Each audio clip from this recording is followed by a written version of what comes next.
It's hard to believe we're already on Study Guide 8, but here we are. We want to jump right in. The most important thing to know is be ready to translate and to present observations, any verse, Genesis 1, 1 to 20, and we'll go over that together. Make sure that you listen to the MP3 file of Genesis 1. The more you can get in the habit of listening to a very good reader, the better off you're going to read. Carefully go through chapter 8 in full of, particularly his section on the Kethiv Kareh. So there are a number of Hebrew Bibles, and I've shown you some. This is the one probably you want to get, or one of the ones, the Reader's Edition. The problem with the Reader's Edition is it doesn't have text-critical notes. And the Kethiv Kareh relates to these text-critical notes. Now, this is Zondervan's version. And again, it doesn't have text-critical notes. But this is the one, and you want to check that out from the library, Biblia Hebraica Stuttgartensia. This is the one that has text-critical notes, and the text-critical notes are often, at least the Kethiv Kareh, are related to these little marks. They're called circuluses, or circulus, and some of these circuli are related to things in the Masorah Magna and these notes here, but every now and then you'll get one, there's going to be a kof here, and then there'll be a word over the top, and if you have that with the circulus, it's going to say, this is what's written, the Kethiv, but they're telling you, we want you to read the Kareh. Now, I wish I had an example of a Kethiv Kareh reading. I don't have that able to pull up, but you want to look in the margin and see what Full Love is talking about, because since this is not an eclectic text, all we have is BHS, which is one medieval manuscript, B19A. There are places where the Kethiv Kareh is going to be important, and you're going to have to know how to deal with that, and so Full Love does a nice job explaining, so make sure you read through that. Review, as always, the vocab from previous weeks, and then here are the 25 new words. So, me'od. This word we learned, read it when we read the Shema, love the Lord your God with all your me'od is the last element. And usually me'od means very, but it has to mean something like force or might, all your veryness, all your, what makes you, you, love God with that. Banah is build, in like build a temple.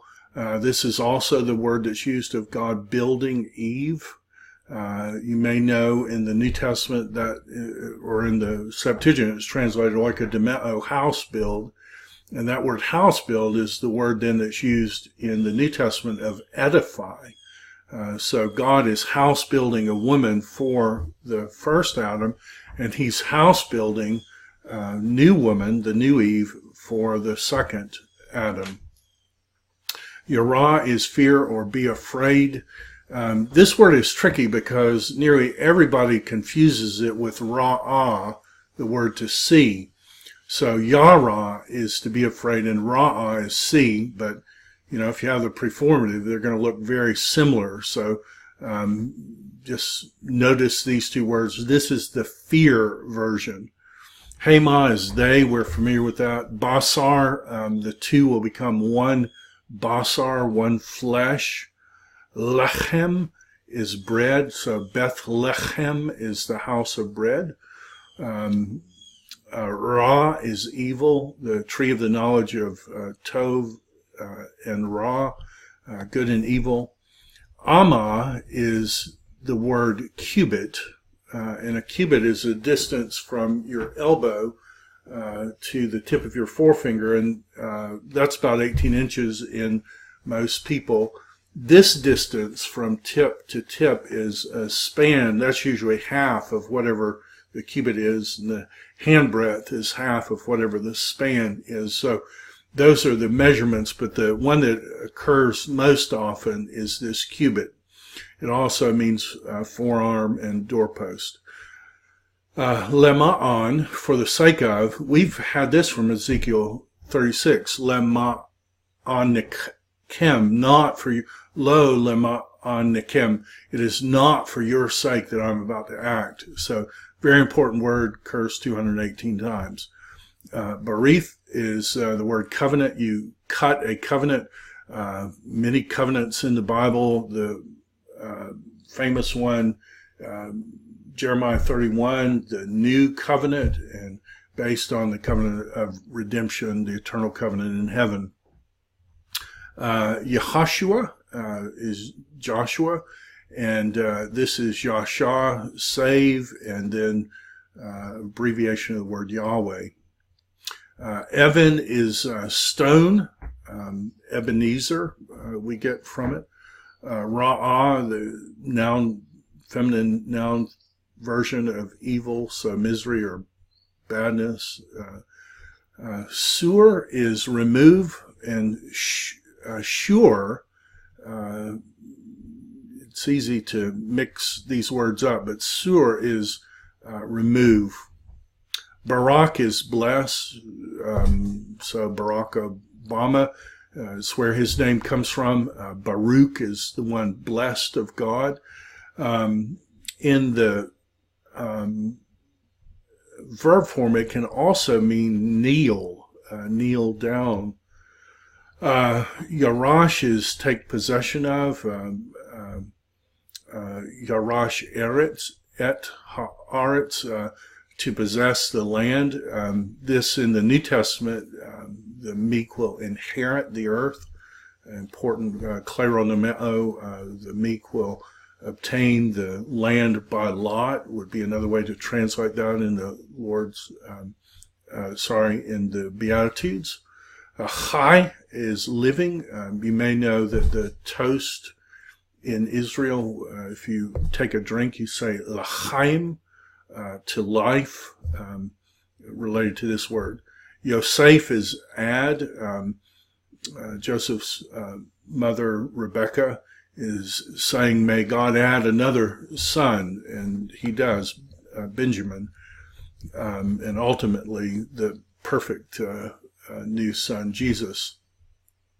Adamah is land or territory, and you can see the word Adam in that word, so this is important. The new covenant in Ezekiel says God will bring us to our own Adamah, this new land, this new territory. Macheneh is camp or in camp. Machenaim is the dual form of that, dual camps. Na'ar is boy or lad. It can be used of any unmarried man. Jacob, when he's 77 years old, is called a Nahar. Zadok, the commander of David's army, is called a Na'ar. So it isn't just little boys, it's any unmarried male. Hodesh is month. So the Hebrew calendar is a lunar calendar. The lunar calendar is 29 and a half days, and so they just do 29 days one month, 30 the next. And that's 354 days. And then every 3 years they add a 13th month. It keeps it in line with the solar calendar. Ana is to answer or testify. Beged we had from that reading we did in Isaiah. Beged of menstrual rags is what our righteousness is before God. Uses this word beged for garment. Asrim is the word 20, and you see it's the plural form of 10, so that's kind of a little strange. But it's interesting and kind of consistent with what Hebrew does with numbers, but usually the im version of the number is the, 30, 40, 50. But this one, dual, tens is the word 20. So it's a little odd, but within something we can remember. So, reading 1 to 20, Bereshit bara Elohim et hashamayim va'et haaretz. In the beginning, He created. Who is the He? The He is this being Elohim, which is strangely plural, singular, who is plural, and God created the heavens and the earth. And the earth, interesting that they invert the order, so doing the earth first. The earth was tohu vabohu, without form and void, and darkness was upon the faces of the tehom, deep, ve'ruach Elohim, and the spirit of Elohim, and this is in construct, major break here, or a minor break here. The spirit of Elohim was hovering, see that kind of points back, PL participle, intensely hovering, over the faces of the water. Vayomer Elohim, and Elohim said, Yehi or. We have the Athnach there, major break in a sentence, and Elohim said, light be, or let there be light. Va Yehi or, and the result was there was light, a picture of our salvation. God said, let there be righteousness, and there is imputed righteousness initially, and absolutely and fully in Christ, and then that imputed righteousness becomes the basis for transformational righteousness that, based on the mystical union in heaven, we see Jesus will be like Him.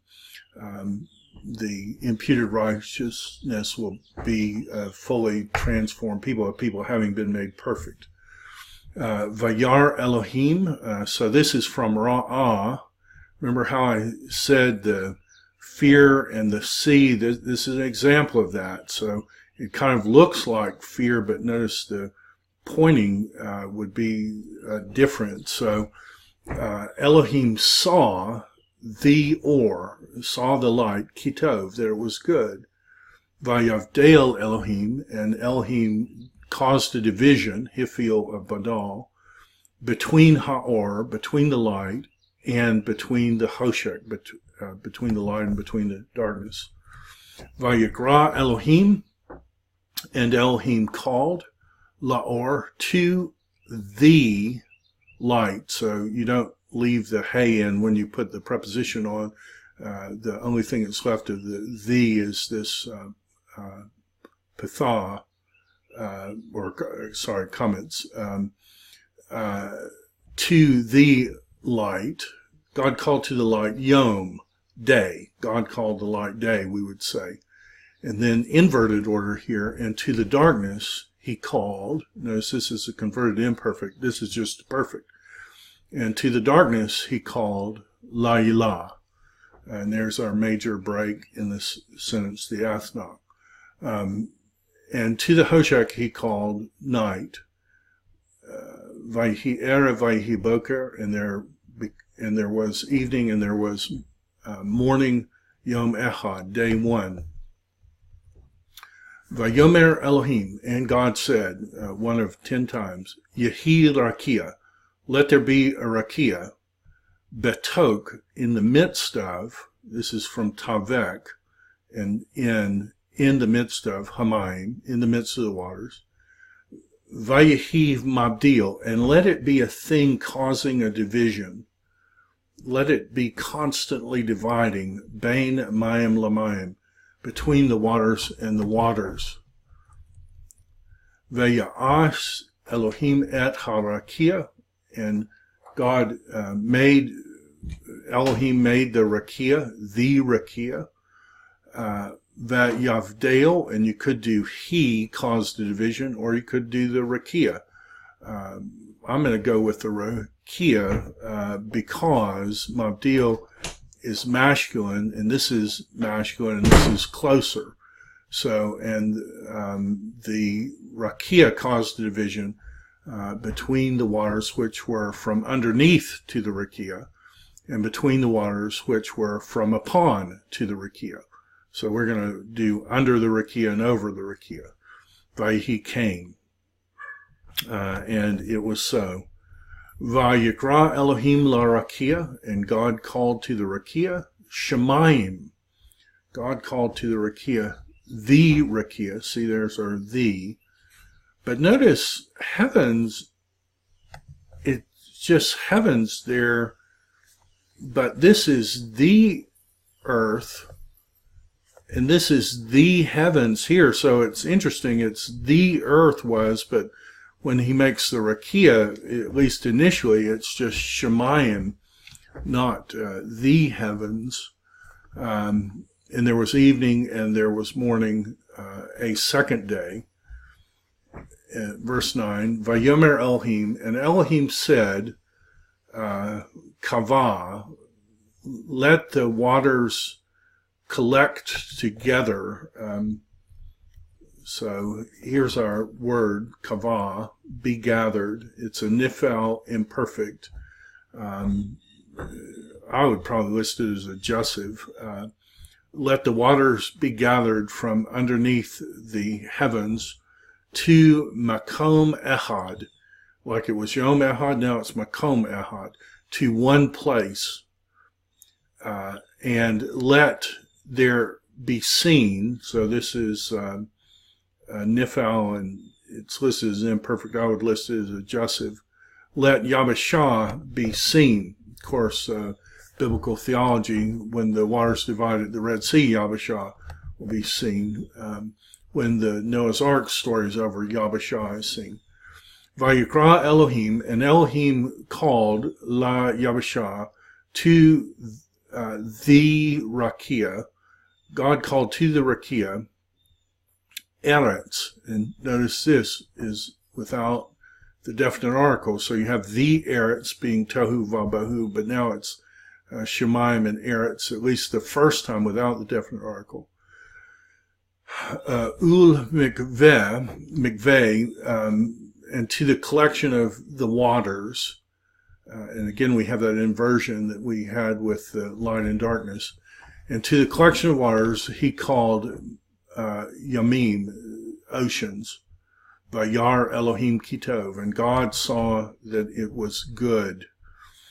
Vayomer Elohim, and Elohim said, Tadshe Haaretz, let the earth, so this is anaphoric use of the definite article, it's picking up the previous, so it's Eretz, and then it's the Eretz I'm talking about. Let that Eretz Tadshe Desha. So this is a cognate accusative. So whatever this word means is what this word means as well. So if it's vegetation, we're going to do vegetate vegetation. I mean, that would be an over. Let the land vegetate vegetation, but it's usually done sprout vegetation. But you can see it's a cognate accusative there. Let it vegetate vegetation. And what is that vegetation? Well, it's several things. One is esev, herbs, seeding seed. So this is a hiphil participle going back to herb, or herb, I guess you would say. Herbs seeding seed. That's one thing that this desha is. The second thing is eretz peri, tree of fruit. And what does tree of fruit do? It makes peri. So you have another repetition. According to his kind. So the fruit makes fruit according to his kind. So since it's inanimate, we'll say its kind. And then it says, which his seed is in it upon the earth. And it was so. And then God said it, and so it says the earth brought forth vegetation, herb seeding seed, according to his kind. the tree making fruit, which its seed was in it according to its kind. Vayar Elohim Kitov, and God saw that it was good. And there was evening, Vayhi Erev, Vayhi Boker, and there was morning, Yom Shelishi, day 3. All right, didn't mean to do that. Day 3, and Vayomer Elohim, and Elohim said, Yehi Me'orot, let there be lights in the rakia, not on the rakia, not welded on the rakia, but in the rakia. Let there be lights in the Shemai. This is mimicking the menorah in the temple, I think. Let there be lights in the rakia of the heavens to, and then this is an infinitive construct, and it's a hiphil, to cause a division. So this is the third thing that causes a division. One was God who did it with light and darkness. The rakia caused a division between the waters, and now lights in the rakia will cause a division between the Yom and between the La'ilah, between the lights and the darkness. And let them be for signs, for seasons, for days and years. D. James Kennedy pointed out that this is the one that is different. Let them point beyond themselves to something else. Let them keep very careful time. This is all religious language used elsewhere, and so more temple language. And let them be for me'orot, and I think this is the word that's connected with the menorah. One of these words is connected with the menorah in Chronicles, and so these lights are serving like the menorah. Let them be for bringing lights in the rakia of the heavens. And so when a noun's in construct, you never put the on the first one. But if the second one has a the, then you put the second one, you put the on the first one as well. The noun of the governed and the noun governing. In the rakia of the heavens, and let them be for lights, in order to cause light, to cause or, on the Aretz, and it was so. And God made the two lights, that is the great lights, the big light for a dominion over the day, and the katan light, the little light, for a dominion of the nighttime. And God made the stars. This et is paralleling, God made the two lights, God made the great light, God made the lesser light, and God made et hakokavim, rather than to rule over the night and the stars. So the et lets you know that this is functioning as a direct object of Vaya'as. 17, and Elohim gave them in the rakia. Now, if we did a grammar search, the word give and the them and in, we would find a sentence where Moses gives the temple furniture in the temple, and then there's an exact parallel with Solomon giving the menorah in the temple. So this is confirming that this is temple language, in the rakia of the heavens, in order to cause light on the earth,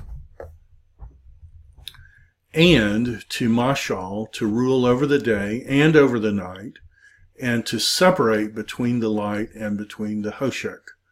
And God saw that it was good. 19, and there was evening and there was morning, Yom Rebe'i, a fourth day. And then our last verse, Elohim said, let the waters swarm. Again, I think it's going to be listed as imperfect, but I think it's a jussive, because all of these have been jussive. God said, let there be waters, a teeming thing, which is a nefesh hayah.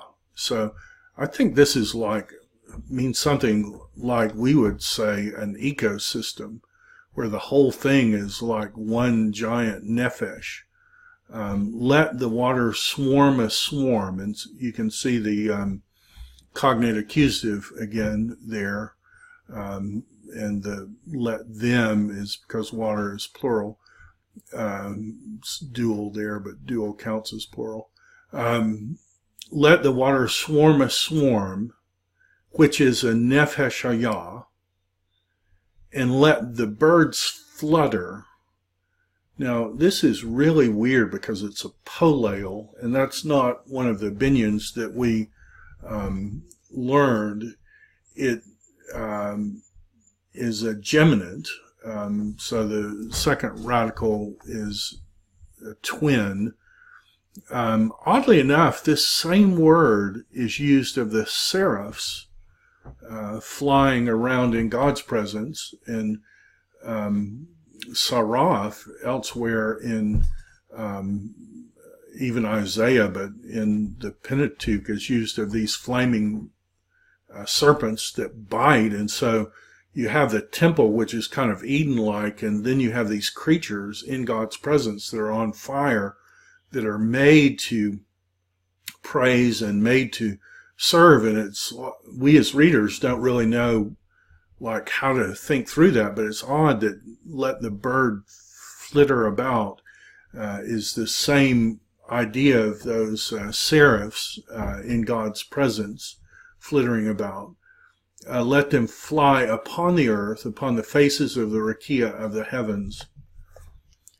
So that's it. I want you to be able to read 1 to 20, really work to just read and reread. I want you to be able to read the whole thing, couple of minutes. So that's your goal.